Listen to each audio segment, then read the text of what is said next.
से ये रुतबा मुझे तेरे संविधान से मिला है, ये सम्मान भी मुझे तेरे संविधान से मिला है। औरों को जो मिला होगा वो उनके मुकद्दर से मिला होगा, मुझे मुकद्दर भी बाबा साहब के संविधान से मिला है। पढ़ा होगा, अगर आपने 8वीं 9वीं पढ़ी होगी, हो सकता है कि आपकी भी डिग्री उन्हीं की तरह हो, साहब की तरह। हम आपकी डिग्री नहीं मांगेंगे, क्योंकि साहब की डिग्री केजरीवाल ने मांगी थी तो 1 साल बवाल चला था। कहें कि अमन छीन लेंगे, चमन छीन लेंगे, अमन छीन लेंगे, चमन छीन लेंगे और आरक्षण खत्म करने की बात करेंगे ना साहब, तो आपकी अर्थी पे से आपका कफन छीन लेंगे। तो आरक्षण कि जो डलहौजी ना कर पाया वही काम कर देंगे, और कमीशन दे दो तो ये भारत की एक संपत्ति को नीलाम।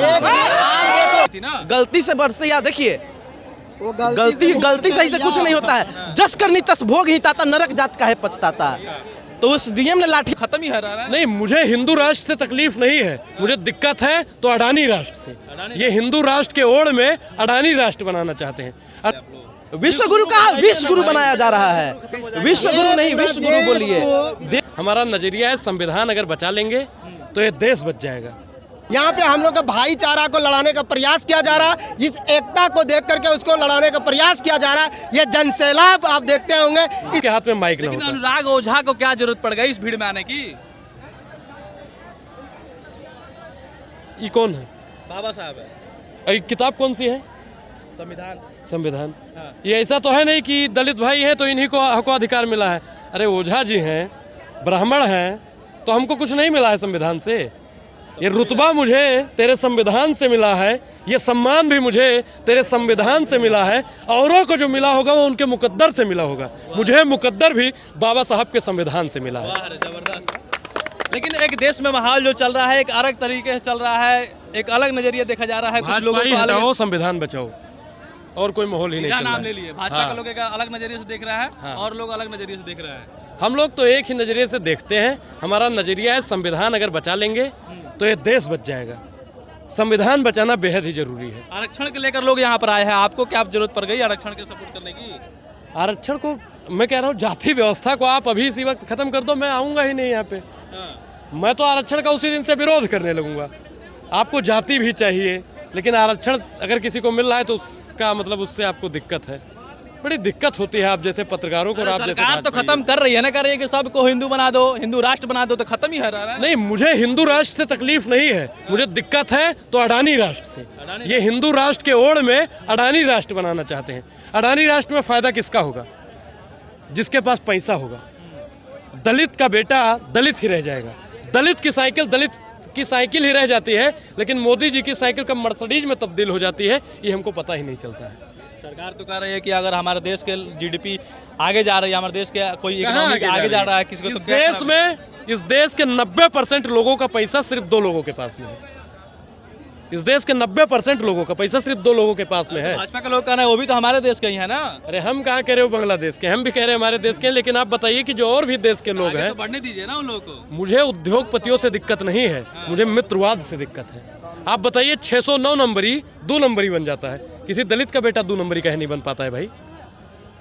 किसी किसान का बेटा कहे 2 नंबर नहीं बन पाता है भाई? आपने एक कहानी जरूर पढ़ी होगी कि एक गरीब ब्राह्मण था। पढ़ा होगा आप लोगों ने, पढ़ा है कि नहीं पढ़ा है? लेकिन कभी आपने पढ़ा कि एक गरीब धोबी था, एक गरीब कुम्हार था, एक गरीब मल्लाह था? है कभी पढ़ा? एक गरीब मुसलमान था, कभी पढ़ा? लेकिन एक गरीब ब्राह्मण था, ये हमको झूठा पढ़ाया गया कि नहीं पढ़ाया? बिल्कुल पढ़ाया गया। अब यहाँ आपने भी पढ़ा होगा, अगर आपने 8वीं 9वीं पढ़ी होगी, हो सकता है कि आपकी भी डिग्री उन्हीं की तरह हो, साहब की तरह। हम आपकी डिग्री नहीं मांगेंगे, क्योंकि साहब की डिग्री केजरीवाल ने मांगी थी तो 1 साल बवाल चला था। हम आपकी डिग्री नहीं मांगेंगे, लेकिन आपकी डिग्री पर संशय है। आपने पढ़ा जरूर होगा, एक गरीब ब्राह्मण था। किस ने पढ़ा है भाई? लगभग लोगों ने पढ़ा होगा कि एक गरीब ब्राह्मण था। कभी आपने पढ़ा एक गरीब दलित था, एक गरीब कुम्हार था, एक गरीब मल्लाह था? नहीं पढ़ा गया, क्योंकि हमको सिर्फ वही चीज़ पढ़ाया गया जो लोग चाहते थे।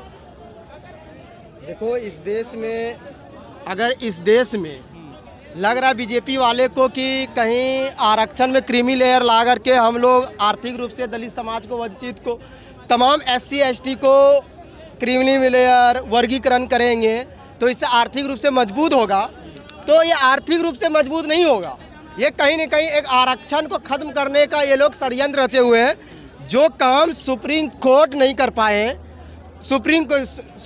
आपका जो पार्लियामेंट के अंदर से मोदी जी नहीं कर पाए, वो सुप्रीम कोर्ट के द्वारा करवाया जा रहा है। लेकिन अगर लग रहा है सुप्रीम कोर्ट के जज को कि ये आर्थिक रूप से कमज़ोर है, तो जैसे आप EWS को जैसे आप दिए 10% आरक्षण, उसको देने का काम कीजिए। आप क्यों नहीं देते हैं आप? लेकिन यहाँ पे हम लोग का भाईचारा को लड़ाने का प्रयास किया जा रहा है, इस एकता को देख करके उसको लड़ाने का प्रयास किया जा रहा है। ये जनसैलाब आप देखते होंगे, इसके डर से रामलीला मैदान का प्रोग्राम को कैंसिल कराने का इसने काम किया। लेकिन हम लोग, चाहे वो रामलीला मैदान हो या इंदिरा गांधी स्टेडियम हो या सड़क भी लड़ाई लड़ना पड़ेगा, हम लोग लड़ेंगे।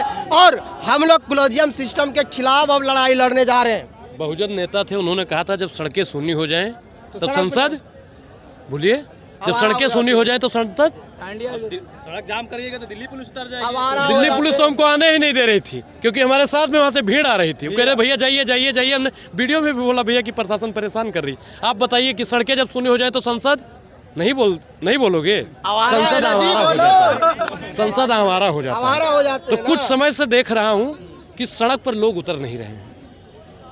और जैसे अभी भाई ने बताया कि जो पार्लियामेंट में नहीं करवा पाए, वो सुप्रीम कोर्ट से करवाना चाहते हैं। एक कहावत है कि जो डलहौजी ना कर पाया वो ये काम कर देंगे, और कमीशन दे दो तो ये भारत की एक एक संपत्ति को नीलाम आप देखो।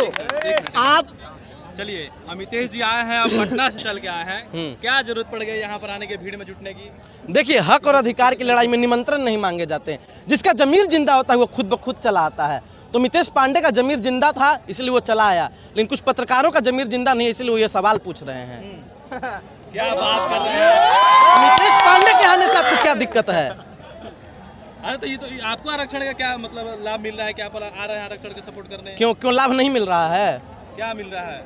देखिए, अगर आप पहले बात समझिए, घर है, घर में 2 भाई हैं और एक भाई की तबीयत अगर खराब है या फिर उसको शुरू से भेदभाव उसके साथ किया जा रहा है, दबाया जा रहा है, परेशान किया जा रहा है, और फिर बाद में आपको ये बात समझ में आती है कि जब तक दोनों भाइयों का विकास नहीं हुआ तब तक उस घर का विकास नहीं होगा, तो आप उस भाई पे ज़्यादा विशेष ध्यान देंगे कि नहीं देंगे? अब बताइए पहले। मतलब विश्व गुरु बनना नहीं देखना चाहते आप लोग? विश्व गुरु का विश्व गुरु बनाया जा रहा है। विश्व गुरु नहीं, विश्व गुरु बोलिए। देश को बर्बाद किया जा रहा है। आरक्षण की जहाँ तक बात है, आरक्षण इस देश में रहेगा और आरक्षण की जरूरत है अभी इस देशवासियों को। और एक बात आपसे बोलना चाहिए कि अमन छीन लेंगे, चमन छीन लेंगे, अमन छीन लेंगे, चमन छीन लेंगे, और आरक्षण खत्म करने की बात करेंगे ना साहब, तो आपकी अर्थी पे से आपका कफन छीन लेंगे। तो आरक्षण की बात मत कीजिए। आपको दिक्कत आरक्षण से है, लेकिन जैसा से दिक्कत नहीं है। अरे भाजपा के लोग कह रहे हैं आप लोग संविधान का विरोध कर रहे हैं, आप लोग संविधान, चुप रहिए, भाजपा एक 2 मुँहे सांप का नाम है। संविधान का विरोध अगर कोई करता है तो भाजपा करती है। सुप्रीम कोर्ट का विरोध करना मतलब क्या हुआ? लैटरल एंट्री कौन लाया था? अरे बताइए, देखिए घूर के डराइए मत।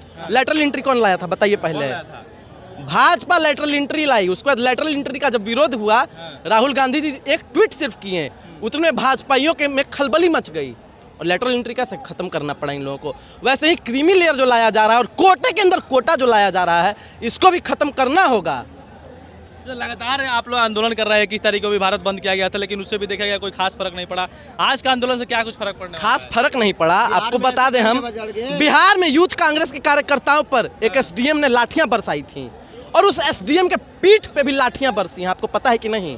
वो तो गलती से बरस गई थी ना। गलती से बरसे, या देखिए, गलती सही से कुछ नहीं होता है। जस करनी तस भोग ही ताता, नरक जात का है पछताता। तो उस डीएम ने लाठियां बरसाने का काम किया था यूथ कांग्रेस के कार्यकर्ताओं पर, बहुजन साथियों पर, तो उसके पीठ पे भी लाठियां बज रही हैं। कोई गलत नहीं हुआ है। ठीक है। अच्छा, यूपी से आप आए हैं, यूपी में बाबा की सरकार चल रही है, अभी जो कह रहा है कि पूरा भगवामय बनाना है और आप लोग आगे पूरा जो है नीलामय बना दिए हैं। देखिए, उगता हुआ सूरज जो होता है वो भगवा होता है। प्रकृति वाले से हम संतुष्ट हैं। मन न रंगावे, रंगावे जोगी कपड़ा। तो योगी जी सिर्फ जानबूझ के वैसा बना रहे हैं, बाकी वास्तविकता है कि सब कुछ नीला है।